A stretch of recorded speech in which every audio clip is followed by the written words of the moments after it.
Sejam muito bem-vindos a mais um Minuto de Sabedoria.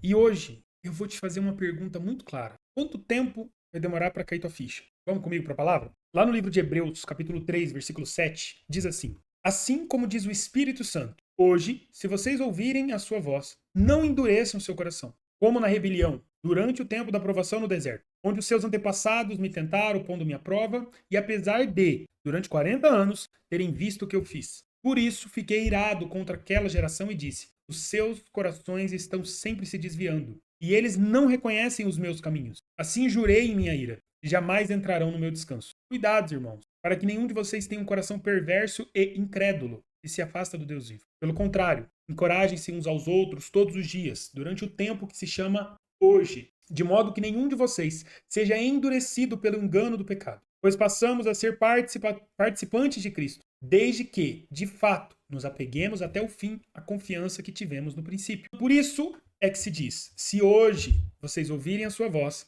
não endureçam o coração com a rebelião. Quem foram os que ouviram e se rebelaram? Não foram todos os que Moisés tirou do Egito? Por que eu perguntei quanto tempo vai demorar para cair tua ficha? Lá em Lucas 15, no versículo 17, diz assim: caindo em si. E ele disse: quantos empregados do meu pai têm comida de sobra e eu aqui morrendo de fome? Me porei no caminho e voltarei para o meu pai. Essa passagem é do filho pródigo. Me chamou muito a atenção essa história de cair em si. Ontem tivemos uma pequena reunião e em um certo momento da reunião uma fala de um outro irmão me fez cair em mim. E eu parei, pensei e falei: cara, exatamente é isso que estava me angustiando e agora eu preciso só confiar que Deus nunca deixou no controle. O texto de Hebreus começa dizendo: hoje, se vocês ouvirem a sua voz, não endureçam o coração. Esse cair em si do filho pródigo vem de um coração duro, vem de um coração que achava que estava coberto de razão. Será que esse rapaz ele não pensou quando o dinheiro começou a acabar, quando os amigos se afastaram, quando os problemas na terra começaram a acontecer e falou assim: cara, realmente acho que eu estava errado. Eu acho que eu deveria ter agido de outra forma. Não, ele teve que chegar no fundo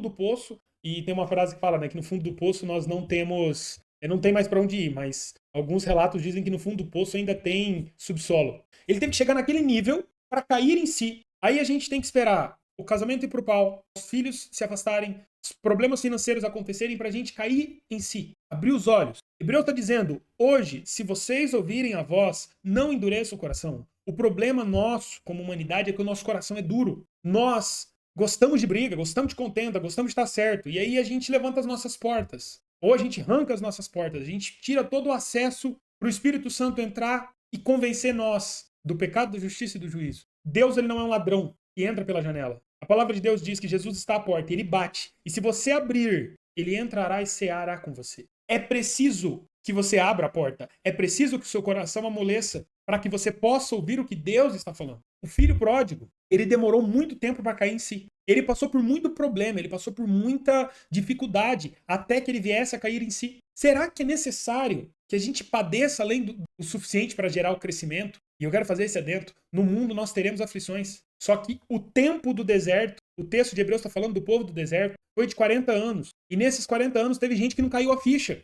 A grande maioria não caiu a ficha. Eles foram morrendo ao longo do caminho. Eles foram perdendo a promessa. O texto diz que eles não entraram no descanso de Deus. Aí a gente vive uma vida cansativa, cheia de enfado, cheia de sofrimento, porque a gente tem as costas duras, cerviz dura, a gente não vai para um espírito de humildade e deixa cair a ficha. Não deixa o Espírito Santo falar conosco. É muito claro quando ele fala assim: no dia de hoje, não endureça o seu coração. Eu já disse algumas vezes isso, mas na abordagem e o estudo da psicologia, ela tem um conceito de temporalidade muito legal, porque eu já pensava dessa maneira, né? O passado, e o passado ele vai te dar recursos do que deu certo, do que não deu certo. Temos o presente, do que você pode plantar no hoje, e temos o futuro. Um futuro de possibilidades. Possibilidades de colher aquilo que você vai fazer hoje. Quando Deus está falando, ele está dizendo hoje, durante o tempo que se chama hoje. É hoje que precisa cair nossa ficha. É hoje que precisa haver um despertar para aquilo que o Espírito Santo está querendo dizer. Se hoje, na sua vida, cair a ficha do que Deus está te chamando, aonde Deus está te convidando para um novo entendimento, as coisas vão mudar. As coisas vão se transformar. Eu estou aqui para fazer o que o versículo 13 fala. Encorajar uns aos outros hoje. Hoje é o tempo. É o tempo de buscarmos a Deus em um relacionamento novo. Ah, não, mas no futuro eu vou ler a Bíblia. Não, leia hoje. No futuro eu vou me relacionar com uma igreja local. Hoje. Porque nós estamos tendo a oportunidade de ouvir. Quem tem ouvidos, ouça o que o Espírito diz à igreja e você, igreja. Quando nós saímos dos caminhos de Deus, nós já estamos desviados. Porque ele tem um caminho reto, ele tem um caminho santo, ele tem um caminho que é bom para sua vida. E quando você escolhe sair desse caminho, você já desviou a rota. Mudar a rota é assumir a responsabilidade. Deus tem para nós caminhos planos, caminhos santos. Só que o nosso coração não pode ser duro para andar lá. No dia de hoje, Deus está dando a oportunidade para cair a ficha.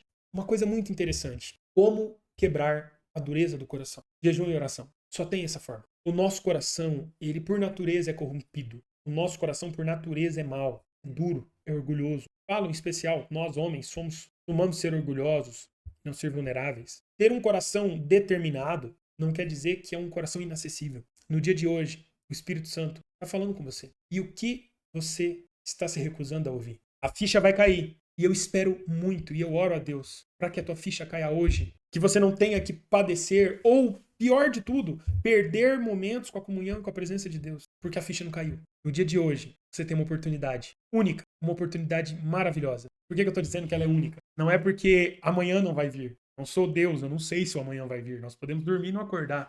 Mas é porque é o dia de hoje. Amanhã, o futuro, não existe ainda. Não dá para fazer nada num lugar que não existe. O passado já passou, não tem como fazermos nada no passado. Você pode fazer hoje. Eu costumo dizer para jovens, quando eu vou conversar com eles, eu falo, cara, se eu tivesse a tua idade, um conselho que eu daria para mim, leia livros, se aprofunde, leia sobre outros temas. E é fácil falar para um jovem de 16, 17 anos. Só que eu tenho hoje quase 33, e eu faço hoje, porque eu não quero chegar com 45, 50 anos e olhar para um jovem de 33 e falar, nossa, acho que você tinha que ler. Eu, se tivesse tua idade, eu falaria para mim, leia mais. Você tem um dia especial, que é o dia de hoje. O dia de dar uma reviravolta na sua vida. O dia de mudar tudo aquilo que está te travando. Deus te deu um dia especial chamado hoje. Nós somos participantes de Cristo, desde que de fato nos apeguemos até o fim à confiança que nós tivemos no princípio. Se a falta de fé tem abalado a tua confiança, busque com mais intensidade. Pague um preço de busca e eu tenho certeza que o Espírito Santo ele vai se revelar. O texto começa falando dele. Assim como diz o Espírito Santo, você que está ouvindo a voz do Espírito Santo, não sou eu sou uma ferramenta. Não endureça seu coração, deixa a ficha cair e viva a vida que Deus sonhou para você, porque ela é boa, perfeita e agradável. A vontade de Deus ela é boa porque ela te faz bem. Ela é perfeita porque não existe nada melhor do que ela. E ela é agradável porque você vai gostar dela. Deus te abençoe. Fique com Deus.